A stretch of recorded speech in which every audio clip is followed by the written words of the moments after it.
Hi guys and welcome back to my channel FZ classes. तो guys आज है तारीख 27 जैन और है थर्सडे। आज की तारीख से इंपॉर्टेंट करंट अफेयर्स की न्यूज़ को डिस्कस करेंगे। तो आर्टिकल है नेशनल गर्ल चाइल्ड डे, जो हमने अभी ऑब्जर्व किया है 24 जैन को। न्यूज़ में क्यों है? क्योंकि एवरी ईयर क्या 24 जैन को हम national girl child day celebrate करते हैं।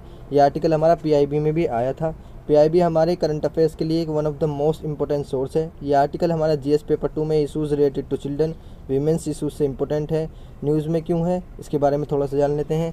नेशनल गर्ल चाइल्ड डे क्या हुआ था? फर्स्ट इनिशिएटिव हुआ था, बनाया गया था 2008 में ministry of women's and child development के द्वारा। इसका फोकस क्या है? Main focus changing societies attitude towards girl, यानी कि सोसाइटी का एटीट्यूड गर्ल्स के प्रति हम ला सकें, चेंज कर सकें। डिक्रीज़ फीमेल फेटिसाइड को हम डिक्रीज़ कर सकें और अवेयरनेस फैला सकें किस चीज़ को लेकर? डिक्रीजिंग सेक्स रेशो जो वीमेन का घट रहा है।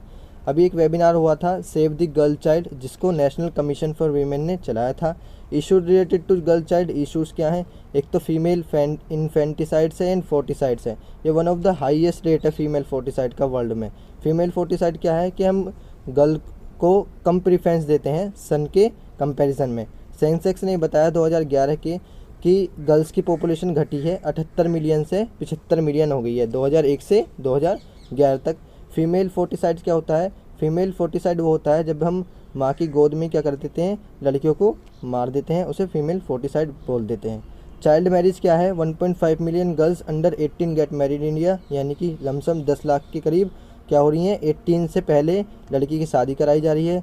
16% of the adolescent girl age 15 से 19 ईयर उनकी एज होती है, 60% में उनकी शादी हो जाती है।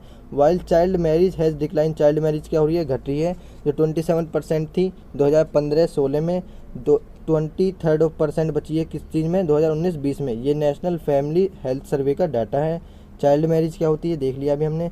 एजुकेशन क्या है? Girls out of a school are 3.4 times more likely to be married. जो गर्ल्स स्कूल से बाहर निकलती हैं, यानी कि 12th वगैरह कर लेती हैं, उसमें उनकी शादी हो जाती है उसके बाद ही। ये आपने फेमस क्वेट सुना होगा, if you educate a man you educate A individual, if you educate A women you educate a nation.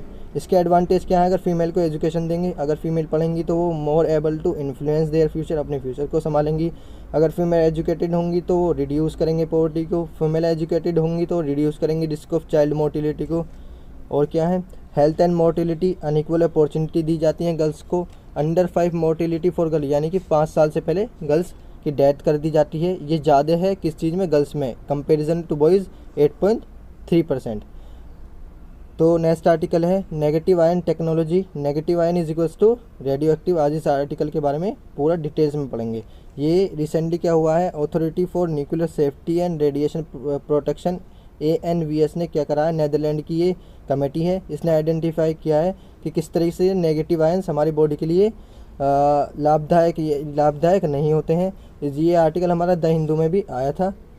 ये आर्टिकल हमारा GS पेपर 2 और 3 में health, environmental pollutions and degradation important international institute से इंपॉर्टेंट है।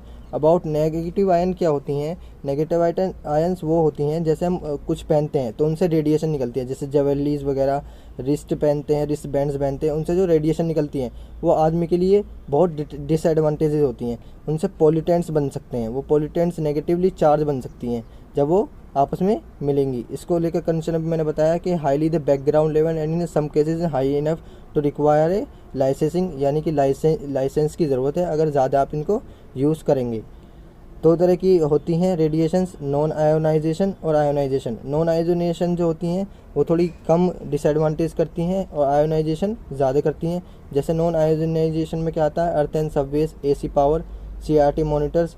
जबकि ionisation में कौन सी आती हैं? सनलाइट, एक्सरेज, इसलिए एक्सरेज को मना किया जाता है। Ionisation radiation can cause adverse health effect, health पर इफेक्ट डाल सकती है और हमारे DNA को भी डैमेज कर सकती है, बहुत सारे हार्मफुल इफेक्ट कर सकती है जैसे स्किन बर्न्स, और इससे कैंसर भी के भी चांस बढ़ जाते हैं। अब इसको टैकल करने के लिए क्या है? IAEA है जो इंटरनेशनल एटॉमिक एनर्जी है, उसने कहा था कि इसको मोनिटाइज करो, यानी कि इसको कम से कम यूज़ करो। इसके लिए एफर्ट्स क्या चलाए थे? इंटरनेशनल बेसिक सेफ्टी स्टैंडर्ड 2014 है इसके लिए। और अभी मैंने बताया जो था IAEA पब्लिश ने करा है कि रेडिएशन को थोड़ा कम करो। किसके अंदर? Radiation safety for consumer products के अंदर। इंडिया में क्या है? Atomic energy radiation protection rule हैं 2004 के। तो गाइज नेक्स्ट आर्टिकल है petition on conjugal rights. Conjugal rights क्या होते हैं अभी हम देखेंगे। न्यूज़ में क्यों है, क्योंकि अभी पेटिशन डाली गई है सुप्रीम कोर्ट में कि कंजुगल राइट्स को लेकर क्या करो, सुप्रीम कोर्ट में सुनवाई करो। ये जो पेटिशन डाली गई है कौन से केस में डाली गई है, ओजुआ Pathak versus union of India के केस में। ये आर्टिकल हमारा जीएस पेपर 2 में issues related to women, gender, government policies and intervention से इंपॉर्टेंट है। कंजुगल का राइट्स क्या होते हैं, राइट्स क्रिएटेड बाय मैरिज। ये मैरिज प्रोटेक्शन भी इनको बोल देते हैं।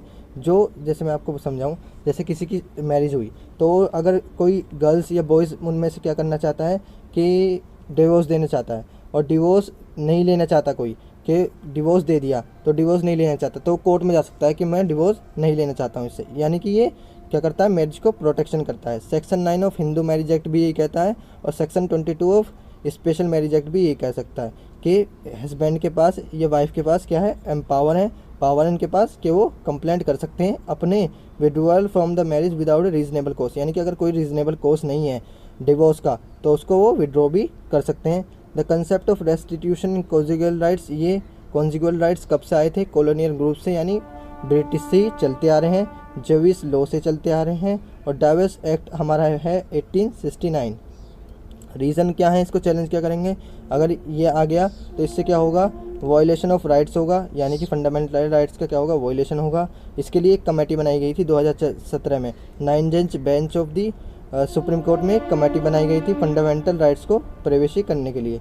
Play urges that court mandate restriction of conjugal rights, एक प्ले डाली गई थी कि कोर्ट क्या करे, कंजुगल राइट्स को कोरेसिव एक्ट दे। तो गाइस नेक्स्ट आर्टिकल है आर्मी रूल लग गया है किस चीज़ में, बुर्किना फासो में। बुर्किना फासो भी हम देखेंगे कहाँ पर है।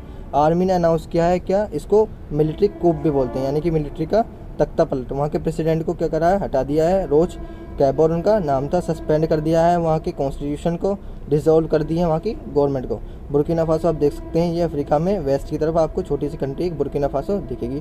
बुर्किना फासो सफर्ड है, बहुत सारी इंस्टेबिलिटीज़ में बनती रहती हैं। ये 1960 में क्या हुई थी, इंडिपेंडेंस हुई थी बहुत सारे कूप्स के साथ, यानी कि इसके अंदर क्या थे, बहुत सारे टेररिस्ट ऑर्गेनाइजेशन थे। इसको land of the honest man भी कहते हैं, ये क्वेश्चन आ सकता है। जो क्या हुआ था, किसके द्वारा इसको land of the honest man कहते हैं, एक वहाँ के रिवोल्यूशनरी मिलिट्री थे, क्या नाम था उनका, थॉमस संकारा, जो कि पावर में आए थे 1983 में। देख लेते हैं जूम करके बुर्किना फासो एरी, उसके ऊपर माली जो है इसमें भी क्या है, बहुत सारे टेररिस्ट ऑर्गेनाइजेशन आपको देखने को मिलेंगे। One of the west African country है, जो कि पुअरेस्ट कंट्री है, जबकि गोल्ड प्रोड्यूसर है, लेकिन क्योंकि इसके अंदर क्या है, बहुत सारे टेररिस्ट ऑर्गेनाइजेशन भरे हुए हैं, इस वजह से ये पुअरेस्ट कंट्री है। मिलिट्री कंट्रोल स्वेतोफिन बुर्किना फासो में मिलिट्री कंट्रोल लग गया है, जैसे भी मैंने आपको बताया। ग्लोबल का रिस्पॉन्स भी आया है कि इस चीज़ को ख़त्म करो। बहुत सारे कंसर्न दिखाए हैं, यूनाइटेड स्टेट्स, यूनाइटेड नेशन से भी क्या करें, कंसर्न दिखाएं। यूनाइटेड नेशन सिक्योरिटी जनरल जो कि एक ऑर्गन है यूनाइटेड नेशन का, उसने भी कंसर्न दिखाया है कि मिलिट्री को किसमें से, बुर्किना फासो में से हटाओ। तो गाइस अगर वीडियो अच्छी लगे तो वीडियो को लाइक करें, शेयर करें एंड सब्सक्राइब करें, और ये मैंने कुछ क्वेश्चन लगाए, इनका आंसर कमेंट में दें। तब तक के लिए थैंक यू, जय Hind and never give up.